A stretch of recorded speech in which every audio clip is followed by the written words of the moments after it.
Hey everybody, welcome again to Hogtown Spokes Tech Tuesday.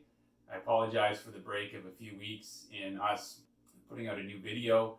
We've been very busy servicing end of summer clients and most of all launching the newest addition to our proprietary product line, which are the Hogtown Spokes Signature Cut hand-juiced wheel sets, which leads me into the subject of today's video. I'm going to talk about wheel building in depth. I'm going to talk about my experience in the industry prior to starting Hogtown Spokes and some of the frankly huge lapses in professionalism or just excessive cockiness around wheel building that I witnessed that directly inspired this portion of our business, as well as the marketing slogan that we use for our signature cut wheels, which is science, not say so. What that's meant to convey is exactly what goes into the 6-step process that we use for every wheel that leaves the workshop, whether it's signature cut or a commissioned wheel or just a customer rebuild. And that process is all about science, it's all about data, it's all about empirical markers of quality and the best instruments guiding this process so that the customer gets a wheel that performs superbly and most importantly retains that excellent performance over time. Because anybody around bikes can superficially true a wheel. How it performs over the gnar in different conditions and in different altitudes is truly what separates a professional modern wheel builder from somebody who just slings spokes in the local bike shop. So I hope today's topic will interest everybody. And as always, if there are any questions or comments, we would love you to participate and comment below. You can also send us an email at info.hogtownspokes@gmail.com or message me on Instagram at Jake Brennand or at Hogtown Spokes Wheelfolio, and we will pick up the conversation from there. So I worked at several high-end bike shops prior to starting Hogtown Spokes, and in the most pernicious case of what I would call unprofessionalism and cockiness, again without naming names, the guy I was working for made this ridiculous statement that every good wheel in Toronto he has built, and that he's so good he doesn't need to use basically instruments. He can just pluck the spokes as if this was a harp, and he can tell based on the acoustics what the tension is. So that does sound absolutely ridiculous on its face. I will concede that in the proper wheel building literature, which he certainly hadn't read, namely Jops Brandt's seminal book, The Bicycle Wheel, which is still hugely relevant to the professional craft many years later. Jops does mention that acoustic resonance does have some validity, at least for relative spoke tension, but Jops suggests that in the context of if you don't have a tension meter or some better means of assessing tension, because there really wasn't meters at that time, that's where you would use it. But it's not a substitute for better, more thorough means of assessing tension. Namely, his personal method was to take the old school rims that could actually buckle under force, take it to the point where the rim would buckle, and then back off by roughly a quarter turn each spoke, and that would represent the maximum tension for the build allowed by the rim. That still sounds kind of wonky by today's standards, but it sure beats the heck out of acoustic resonance, because this guy I worked for was not Johann Sebastian Bach. There's no way his ear could do what a machine is now entrusted with.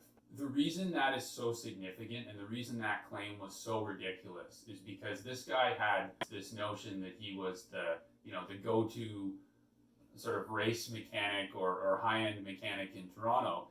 And I'm sure the majority of his wheels superficially were quite good, and I'd seen the wheels he built for his own bike, and they were superficially impressive. But when you don't do things by the book, you don't work to a published rim stress spec, you don't use the best available tooling, that's a huge safety liability. Because what this individual wouldn't admit, if he even knew this, is that if you just rely on that resonance method, it's highly likely that at least a few spokes have exceeded the maximum threshold for the rim, less likely the hub, and even less likely yet the spoke itself. But any slip-ups to that effect could expose the customer to a catastrophic failure, because wheels are designed to retain their their roundness, their trueness through an even tension set. This is a 32-hole enduro-capable mountain bike wheel. And so by having 32 spokes,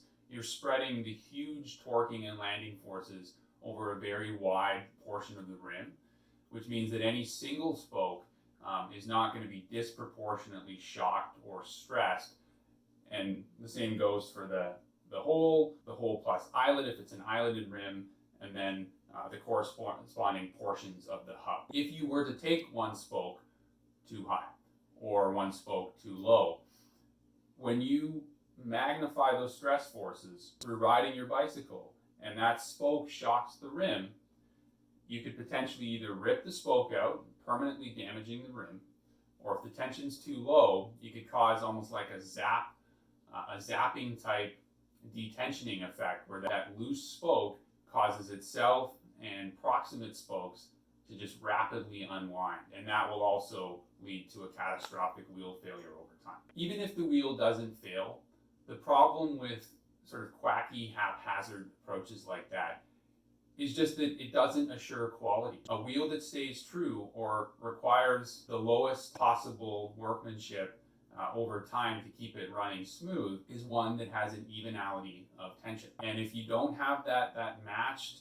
tension on each side of the wheel, you're going to have this wheel in the shop on a regular basis, and that is ridiculous for people who are spending hundreds or even thousands of dollars to purchase custom wheels. You should be able to buy an elite wheel set with the understanding that these have been professionally laced, tested, de-stressed, retrued, and perfected, so that all you really have to do over time, either yourself or ideally with your mechanic, is just a couple turns of the spoke key here and there to touch them up. The gist of what I described is that I had absolutely zero confidence in the outlandish claims that this person I was working for was making. And even at some of the other bike shops where the standards were higher, it was still kind of a take my word for it. I've been doing this for years. I got this approach. And most of the high-end customers buying bicycle wheels like this are educated, and that just didn't pass the smell test. That's not how I would get on an airplane. That's not how I would drive my vehicle or get my vehicle serviced. So why would I buy wheels with the same screwball logic? There is no substitute when the tooling and the knowledge is available for a professional, data-driven, scientific approach. The rest of the bike industry operates that way. The amount of science that goes into things like drivetrains, carbon frame layup, brake technology is astounding. And it's there for the wheels. It's really just an issue that because this is still kind of an old school, old boys trade, guys just aren't following those procedures and are not investing themselves in terms of time, capital outlay, and interest in getting up to speed so that they can bring those procedures to the client. We do things differently. So let me now transition into what makes our process different, what makes our process more professional, more modern, and is rectifying of those mistakes in professionalism that I just described. So I have here one of our wheel building brochures that we give out to serious potential clients who want to know more about our process. And inside we lay out our 6 steps. This is a proprietary process that we use to differentiate our process and make it aeons more thorough. Every aspect of this process is unoriginal in the sense that somebody has done it at some point, but it's the sequential putting them together every single time that makes us different. The first aspect is the spokes themselves. So it's an open secret when you buy bicycle wheels, unless you request otherwise, and usually this isn't possible, that they will come from the factory with straight gauge spokes. These are quality spokes that are made usually by DT Swiss, but they're straight gauge. And so what that means is that the spoke has a common diameter from top to bottom. Certainly makes the spokes strong, certainly makes them easy to build with because they don't whine, but they have a lower ultimate tensile strength and a lower fatigue life. And that's because of the common misunderstanding of what butting or swaging, which is the thinning of a certain portion of the spoke, what that does to durability, and conversely, what not swaging a spoke does to the same durability. So let's pretend this is a straight gauge spoke with a common length. You can get over the weight of that. This will perform well, but it'll suffer from thousands of stress cycles less over time of ultimate resistance to failure and breakage, because there's no relief point.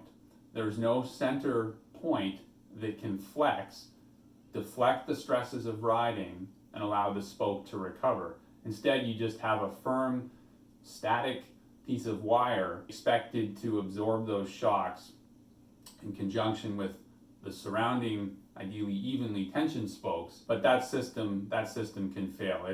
It's really just relying on the single assurance of evenness of truing to disperse those forces. The spoke itself really isn't working to absorb that shock because it just can't flex. And that's why these have an empirical measured lower stress cycle than swage spoke. So this actually is a swage spoke. Rather than pretend, we'll now call it as it is for my comparison.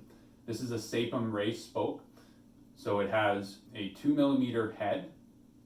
It butts or swages to a 1.8mm center, and then it returns to a 2 at the bottom.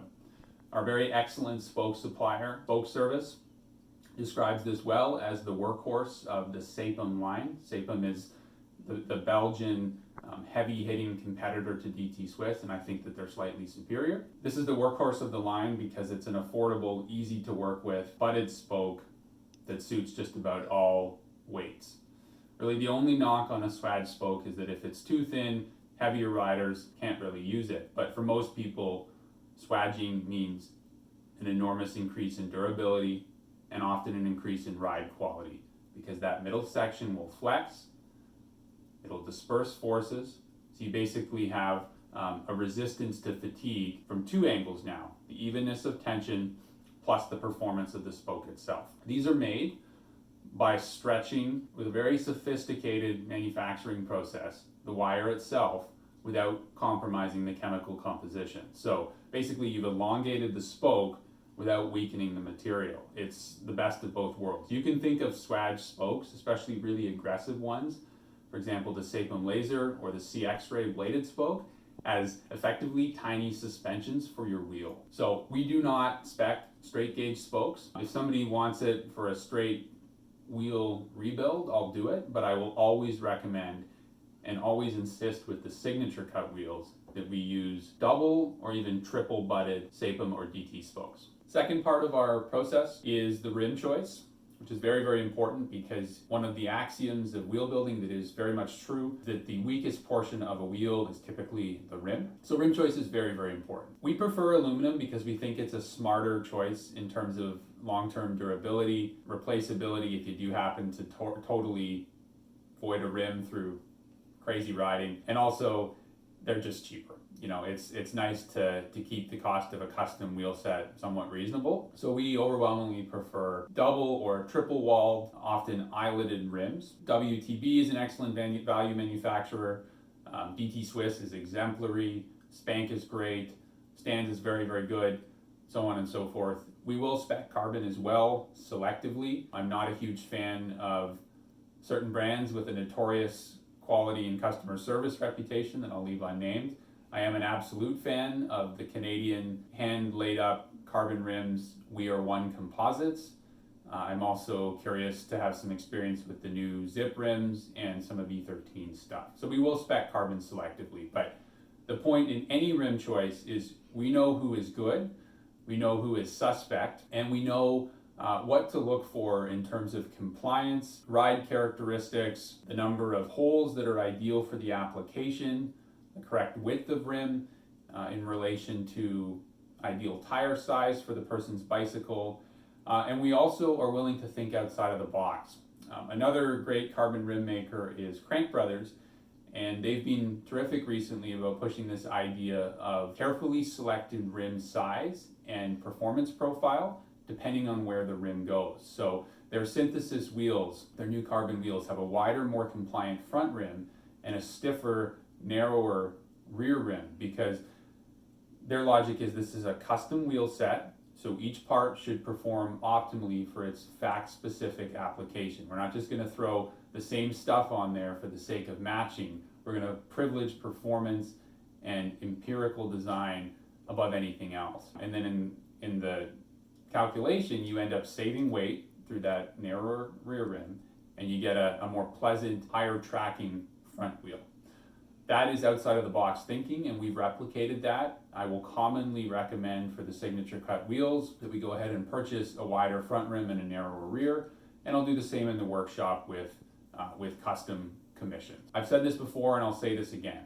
Don't match just for the sake of matching or impressing your bro buddies out on the trail. They don't have to ride your wheels. They don't pay for your wheels.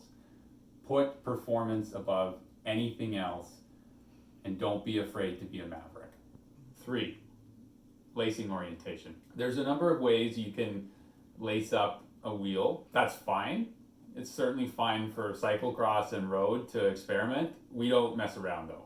With mountain wheels, we only do 3-cross lacing, which is commonly, when you're building them, the over-under method of working, meaning that an outside spoke will cross 2 inside spokes and then go under the 3rd before it reaches the rim. We build this way because it's the most structurally sound, reliable orientation for mountain biking. By having surface area essentially with 3 other spokes, 3-cross locks everything into place. It is the most secure, almost chain-linked way to build a wheel. That will never change with us. I'll certainly do 28-hole rims if the rim is stiff and strong enough when we're using the right spokes for the application, but 3-cross never wavers. If you find mountain wheels that are laced differently, I would be very, very skeptical as to whether these are going to hold true. Wheels are known for specific stress characteristics. On any disc wheel, whether it's mountain, road, or cyclocross, the 2 highest stress portions are going to be the front left, which is where the disc rotor will be, and then the highest stress portion is always the rear right, or the drive side portion of the wheel set, because of the cassette and the drivetrain putting huge torquing forces on that wheel. If you were to lace that 2-cross in mountain, that'll almost certainly come out of tension and potentially even fail. So we do 3-cross. 4, tolerances. Unlike my former boss with his mythological harpsichord method, because we actually measure everything, I can say with confidence that we work to the highest tolerances in wheel building. Most builders, just as a guess, are probably working to as much as a 10% tolerance in the spokes on an individual side, because they're not measuring as thoroughly as they should be, if at all. The industry standard for professionalism is essentially 5% or less, and that number comes from the Park Tool wheel building app, because the lowest threshold you can select as a baseline for entering data is 5%. Most of our wheels are going to have a less than 1 to 2.5 kgf percentage variation per side. True wheels will have all of the spokes ideally the same or very close tension on an individual side of the rim. They don't have to be even overall, because the demands of a hub make that almost impossible on many rims. But on a given side, you want evenality of tension. Most of our wheel sets are going to be in that 1 to 1.5% range. We use our tension meter and an even more advanced digital one.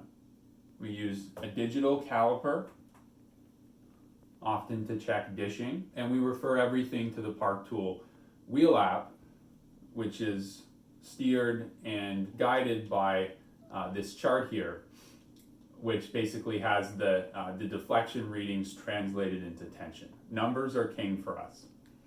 And then what makes those really tight tolerances possible is the right tools. We have an excellent truing stand, and we bought the correct accessories to go with it. This is a Park Tool through axle adapter, and the reason you want one of these is because a standard truing stand really only allows you to secure a wheel if it has a quick release design. And quick release is decades and decades old technology. No serious mountain biker is on a quick release design anymore. So a truing stand built like that is basically useless, which is why you need an adapter. If you were just to take a through axle equipped wheel and put it on a truing stand without this accessory, it would limit how tight you can get the work down to, because you don't really have the ability to fasten the ends of the wheel and lock it into the truing stand. It'll just simply sit there through friction and gravity, and that will cause some knocking back and forth. I have seen pictures of manufacturers assembling wheels that way, and that's not cool. This guy has an axle that will work perfectly with the internals of a through axle hub, and then these lock nuts absolutely hold something in place with the same tension that you would ride at, ensuring that we can get to the numbers that I've described, the best in the industry. Step 5 is de-stressing. This is really, really important. As I said earlier, anyone can superficially true a wheel to the point where when the customer shows up, it spins nicely. Maybe if your local bike shop mechanic is exceptionally energetic that day, he'll even pop it on the truing stand and show somebody how it spins. That's fine, but it doesn't really mean anything over time. Mountain wheels are all about durability, and the only way to get that after selecting the right parts, the right lacing, and putting them together correctly is to de-stress the spokes. You have to break spokes in. You have to elongate them and get them to return numerous times in order for the finished tension to be a permanent thing. Especially with swage spokes, which are more advantageous, you need to de-stress them. Otherwise, the telltale sign is you'll go out there and you'll ride that superficially true wheel home from the bike shop, and you'll just hear ping, ping, ping, ping, ping, and that's the spokes unwinding, losing tension, and not over time riding in a way that you thought they would ride and the LBS mechanic told you they would. So I would say a minimum of 6 to 7 times extensively de-stress our spokes during the course of a proper professional build. There's various techniques for that, but the simplest one is I'm going to, with gloves on, grip a pair of spokes and squeeze these as hard as I possibly can with my mechanic's hands. And I am trying to force these things through a stress cycle without hearing any pinging sound, because that means that there's been no winding, or that the winding that was there has released and the tension that I'm feeling is true, and it's not a veil of tightness. At the end of a wheel build, to be absolutely sure, I will take a customer's bicycle, and like any professional mechanic, I will ride it on a controlled test ride to ensure that. And then with signature cut wheels that we don't test out on the street, I will actually put my entire body weight on 4 sides of the wheel, listening for any loss of tension. And almost always, even with the finest swage spokes, because we've already detensioned them so many times, nothing like that occurs, and we have that final quality assurance that these spokes will retain their tension because they have been professionally and properly de-stressed. Step 6, disclosure. I said earlier, as an intro to our 6-step process, that none of these steps on their own are original per se, but it's the combination of the steps that makes us truly different. If we were to have one individual step that has the strongest claim to originality, it's certainly step 6. What I mean by disclosure is we take the information from these really precise, tight KGF builds, and we disclose it to the customer. We give them that data.